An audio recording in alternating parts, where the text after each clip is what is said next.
Hello students. आज हम लोग संथाल रिवोल्ट कवर करने जा रहे हैं। 78th बीपीएससी मेंस के लिए ये टॉपिक हमारा रहेगा। कभी कभी प्रीलिम्स में भी पूछा जाता है कुछ पॉइंट्स, वो भी यहाँ संथाल रिवोल्ट से संबंधित सब कुछ कवर हो जाएगा। वीडियो स्टार्ट करने से पहले मैं अपने बारे में बता देती हूँ। मैंने अभी तक 3 बार बीपीएससी एग्ज़ाम को क्लियर किया है और अभी मैं ब्लॉक डेवलपमेंट ऑफिसर के पद पर पदस्थापित हूँ। तो चलिए हम लोग स्टार्ट करते हैं। देखिए, संथाल रिवोल्ट बीपीएससी जो है वो बहुत सालों से इस क्वेश्चन को पूछ रही है लगातार। अल्टरनेट ईयर्स में ये पूछा जाता है, संथाल और मुंडा। ठीक है, बिरसा मुंडा रिवोल्ट है एक और एक संथाल रिवोल्ट है। तो अगर एक साल संथाल रिवोल्ट पूछा जाएगा 65th में, तो 66th में बिरसा पूछा गया है, फिर 67th में संथाल, फिर 68th में बिरसा। इस तरह से रिपीट कर करके क्वेश्चन जो है वो लगातार पूछा जाता है। तो ये बहुत ही आप समझ लीजिए कि इम्पॉर्टेंट है। इसको हम लोग आज स्टार्ट करते हैं। चलिए हम लोग देखते हैं संथाल रिवोल्ट का जो टाइम पीरियड है। इस बार प्रीलिम्स में भी ये क्वेश्चन पूछा गया था कि टाइम पीरियड जो है वो संथाल रिवोल्ट का क्या था। तो वो था 1855-56। ठीक है, 1855-56। आप लोग को पता है कि 1853 में पहली रेल जो है वो भारत में चलाई गई थी, 1853 में। तो उसके बाद 1855-56 के आसपास ये रिवोल्ट हुआ था और 1857 में सबसे बड़ा विद्रोह हुआ था, जिसको सिपाही विद्रोह भी कहते हैं। ठीक है, तो इन दोनों के बीच में आप समझ लीजिए 55-56 के टाइम पे संथाल रिवोल्ट हुआ। संथाल रिवोल्ट संथाली जो आदिवासी वर्ग थे, ठीक है, झारखंड में मुख्यतः ये लोग रहते हैं जो संथाली एसटी कम्युनिटी हैं। और इनका जो लिविंग एरिया था, देखिए वो कहाँ था, भागलपुर, क्योंकि पहले बिहार झारखंड एक साथ ही था। तो भागलपुर से लेकर के राजमहल तक, राजमहल वहाँ पे एक राजमहल पहाड़ी है। ठीक है, तो राजमहल पहाड़ी के आसपास यहाँ पे इस जगह पे है वो, भागलपुर से लेके राजमहल तक, थोड़ा वेस्ट बंगाल, थोड़ा बिहार, थोड़ा झारखंड, इस इलाके में ये रहते थे। और ये जिस रीजन में रहते थे, यानी कि मान लीजिए कि इस जगह रह रहे हैं, तो इस इलाके को कहा जाता था दामिनी कोह। यहाँ देखिए, यहाँ लिखा हुआ है दामन ए कोह। ठीक है, जिस जगह पे संथाल लोग रहते थे। तो ये एरिया कहाँ था, झारखंड वेस्ट बंगाल के बॉर्डर पे, थोड़ा बिहार भी, भागलपुर, बांका। और कौन कौन से जगह इसमें शामिल, जैसे मानभूम, मिदनापुर, बांकुरा, सिंहभूम, ठीक है, बनभूम, ये वाला इलाका यहाँ पे शामिल था जहाँ पे संथाल लोग रहा करते थे। तो अचानक से ऐसा क्या हुआ कि ये देखिए, आदिवासी वर्ग जो होते हैं बहुत ही, आप कहिए कि इनोसेंट माने जाते हैं। वो जल्दी किसी पे जो हमला वगैरह नहीं करते हैं। पर क्यों ये लोग इतने ज़्यादा अग्रेसिव हो गए, क्यों इन्होंने रिवोल्ट किया, क्या ऑब्जेक्टिव था रिवोल्ट करने का? ऑब्जेक्टिव क्या था? ऑब्जेक्टिव था कि बाहरी लोगों को भगाना। ठीक है, संथाल रीजन से, संथाल इलाकों से बाहरी लोगों को भगाना। बाहरी लोगों को ये लोग दीकू बोलते थे। ठीक है, बाहरी लोग मतलब कौन, अंग्रेज। उस टाइम पे अंग्रेजों का ज़माना था। अंग्रेज या फिर बाहर से जो मनी लैंडर्स, जो बड़े बड़े मुंशी वगैरह लोग आके वहाँ, महाजन, उन लोगों को, उन सबको ये लोग कहते थे दीकू। ठीक है, तो उनको भगाना इनका था। टू एंड फॉरेन रूल, विदेशी शासन को ख़त्म करना। To establish state of justice and religion, ठीक है, न्याय और धर्म का जो राज्य है उसको स्थापना करना। इनका मकसद था सतयुग की स्थापना करना। ठीक है, वापस से सतयुग आना, द राइन ऑफ ट्रुथ, ये चाहते थे। क्या क्या चाहते थे? तो पहला कि विदेशी रूल को समाप्त करना, दीकुओं को भगाना, और न्याय और धर्म के राज्य की स्थापना करना, राम राज्य की स्थापना करना। ठीक है, रीज़न क्या था, रीज़न ऑफ रिवोल्ट? तो देखिए, जब एग्ज़ाम में रीज़न पूछा जाएगा, एग्ज़ाम में सिर्फ रीज़न नहीं पूछा, पूरा पूछा था कि संथाल रिवोल्ट के बारे में बताइए, तो आपको पूरा याद कर लेना है शुरू से लास्ट तक, मैप भी एक बना देना है। ठीक है, और रीज़न जब पूछा जाएगा तो रीज़न को आप याद कीजिए कि political reason, economic reason, religious reason, ठीक है, सोशल रीज़न और इमीडिएट रीज़न। इमीडिएट मतलब कि तत्कालिक कारण क्या था। तो सबसे पहले हम लोग जानते हैं कि पॉलिटिकल रीज़न क्या था, यानी कि इसका जो है राजनीतिक कारण क्या रहा। तो देखिए, राजनीतिक कारण क्या रहा कि संथाल का जो लोकल, देखो आदिवासी लोग जो होते हैं ना, वो लोग आपस में मिलजुल के रहते हैं एक साथ। ऐसा उन लोग में, और अपना खुद का पंचायत होता है, अगर कुछ भी समस्या हुआ तो अपना पंचायत में सुलझा लेते हैं।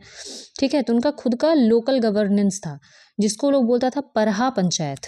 ठीक है, तो परहा पंचायत सिस्टम जो ब्रिटिशर्स ने ले लिया, ब्रिटिशर्स ने कहा कि नहीं, तुम्हारे बीच में अगर कोई भी समस्या होती है तो तुम लोग जो है आओ, हमारे कोर्ट में आओ और वहाँ पे समस्या सुलझाई जाएगी। तो ये देखिए एक बड़ा कारण रहा पॉलिटिकल रीजन, कि उनका खुद का जो सिस्टम था वो ध्वस्त होने लगा। दूसरा हम लोग देखते हैं कि परमानेंट सेटलमेंट लाया गया था 1793 में, आप लोग पढ़े होंगे परमानेंट सेटलमेंट।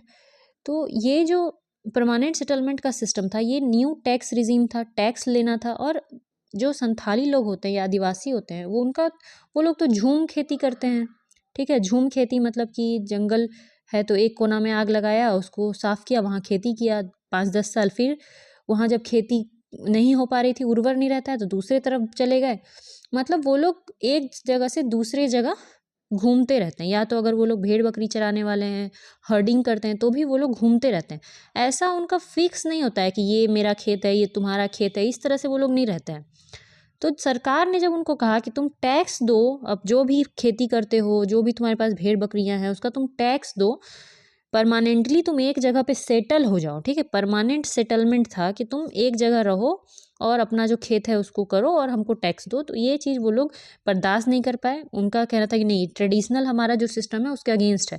उनका ट्रेडिशनल सिस्टम ये है कि सभी लोग, मान लीजिए 50 जो लोग हैं मेंबर एक जाति में हैं, वो लोग एक साथ रहते हैं, तो 50 एक ही खेती में जो भी होगा उसको मिल बांट के खा लेंगे, ठीक है। मगर अंग्रेजों का था कि नहीं, सब अपना अपना खेती करो और सब हमको टैक्स ला के दो अपना अपना हिस्सा में से। तो ये चीज़ जो है उनको सही नहीं लगा, ठीक है। नेक्स्ट है कि ज़मींदारों के द्वारा उन पर बहुत ज़्यादा अत्याचार किया जाता था, बहुत ज़्यादा ऑपरेशंस उनके किए थे, ठीक है। ऑपरेशन बाई ज़मींदार, अत्याचार करते थे जो ज़मींदार थे, जो ब्रिटिशर्स थे, जो महाजन थे, ठीक है। जब अंग्रेज उनसे टैक्स मांगते थे तो उनके पास तो पैसा नहीं होता था, तो वो लोग महाजनों से पैसा लेके, ऋण ले करके और टैक्स दे देते थे ब्रिटिशर्स को। फिर महाजन भी उनका खून चूसते थे कि तुम हमसे ऋण लिया, और वो ऋण वो लोग कितना भी चुकाते जाते थे पर वो ऋण उनका ख़त्म ही नहीं होता था, उसका ब्याज बहुत ही ज़्यादा बढ़ता ही जाता था।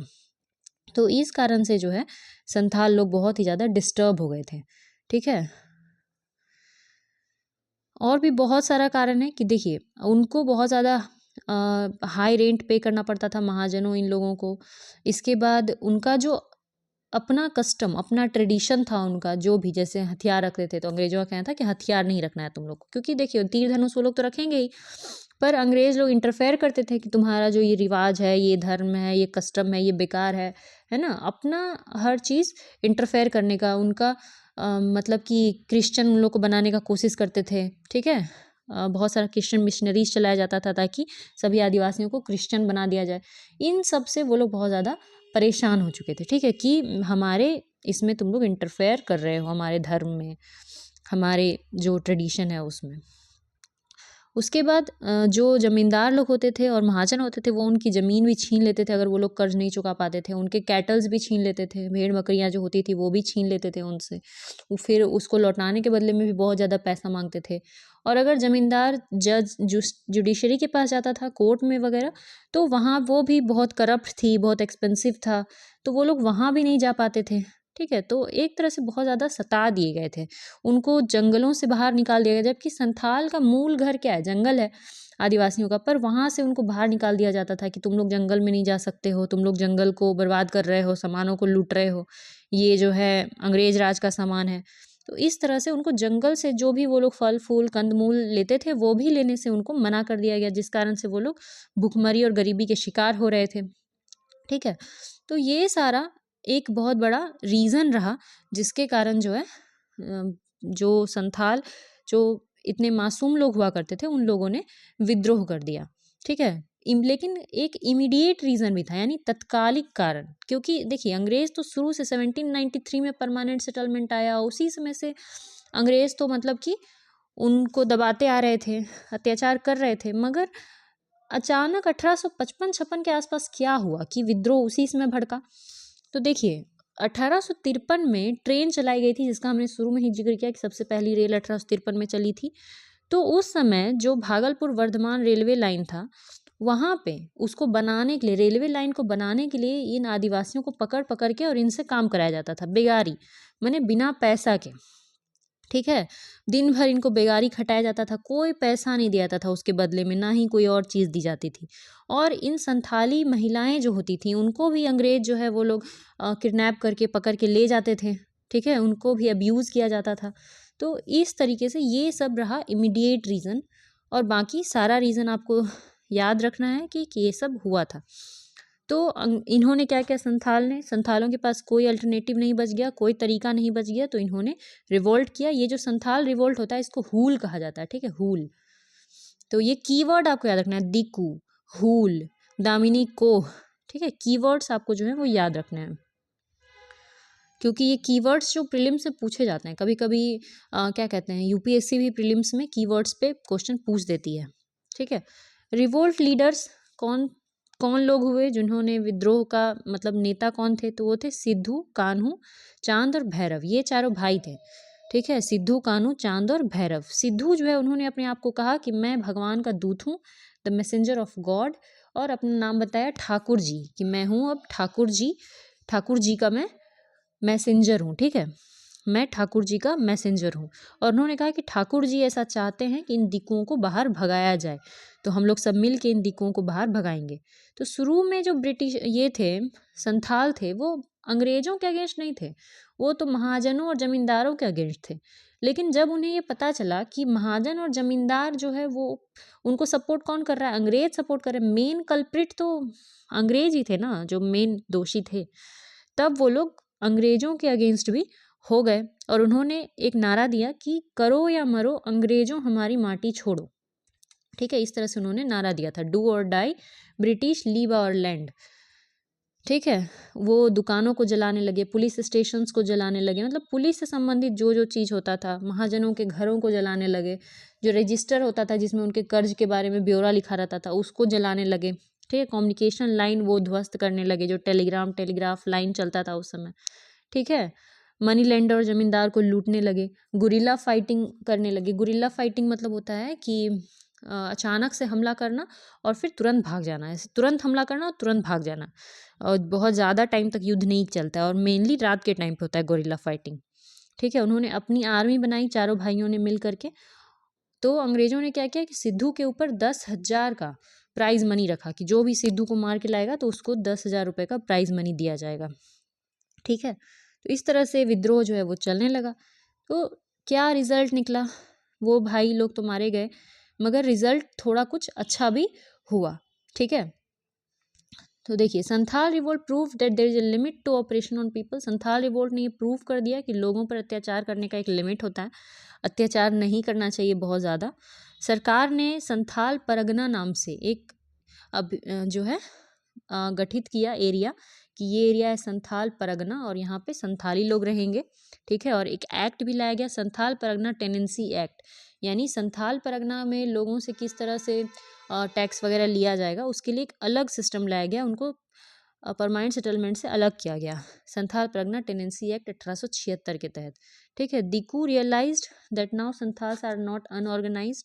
दिकुओं ने रियलाइज़ किया कि संथाल अब अनऑर्गेनाइज नहीं है।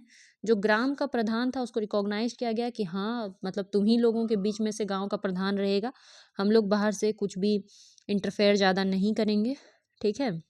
और केवल संथाली ही नहीं, बहुत सारे ट्राइबल ग्रुप्स जो थे वो आपस में यूनाइट हो गए, एक साथ आ गए, ठीक है। तो इस तरह से संथाल परगना, मेन तो ये है कि संथाल परगना, भगनी डी, गिरिडीह, ये सब कुछ कुछ डिस्ट्रिक्ट जो हैं वो बनाए गए हैं, ठीक है। लेकिन रीज़न क्या था फेलियर ऑफ, क्यों ये फेल कर गया, तो फेल करने का देखिए कारण था कि जो संथाली थे वो तो, उनके पास तो तीर धनुष था, और अंग्रेज़ों के पास होता था उनका जो वेपन्स है, ठीक है, बंदूकें हैं। तो ट्रेडिशनल वेपन जो था वो जो है मॉडर्न वेपन के सामने टिक नहीं पाया, तो ये एक कारण रहा, ठीक है। रिवोल्ट लोकलाइज्ड रहा, एक ही इलाके में था, जबकि अंग्रेज़ों की फोर्स तो बहुत बड़ी थी, ठीक है। ब्रिटिशर्स की टेक्नोलॉजी, कम्युनिकेशन और फोर्सेस सभी सुपीरियर थी, इस कारण से रिवोल्ट जो है वो दब गया, समाप्त हो गया, ठीक है। मगर इससे, इस रिवोल्ट से बहुत ज़्यादा फ़ायदा भी हुआ। 1857 की क्रांति में भी इस रिवोल्ट ने अपना बहुत योगदान दिया, ठीक है। पहला ट्राइबल प्रोविंस इंडिपेंडेंट इंडिया का बनाया गया था झारखंड को, कि पहला ट्राइबल इलाका झारखंड है। हूल दिवस भी मनाया जाता है, ठीक है। Started in Bhognadih of Sidhu village, Sidhu का जो विलेज था भगना डी, उसमें हूल दिवस मनाया जाता है। दुमका यूनिवर्सिटी का नाम बदल के सिद्धू कानू के नाम पे रख दिया गया। तो ये सारी चीज़ें की गई। और देखिए बीपीएससी के मेंस में जब संथाल का पूछा जाता है तो ये सारा चीज़ लिखना होगा जितना भी आपको यहाँ बताया गया। आप इसको एक A4 शीट में ये एक नोट्स बना लीजिए और इसको रेडी कर लीजिए। बाकी हम लोग नेक्स्ट जो हमारा वीडियो आएगा उसमें पढ़ेंगे। और आप लोग को अगर कुछ एक्स्ट्रा जानना हो तो आप लोग कमेंट सेक्शन में पूछ सकते हैं। Thank you.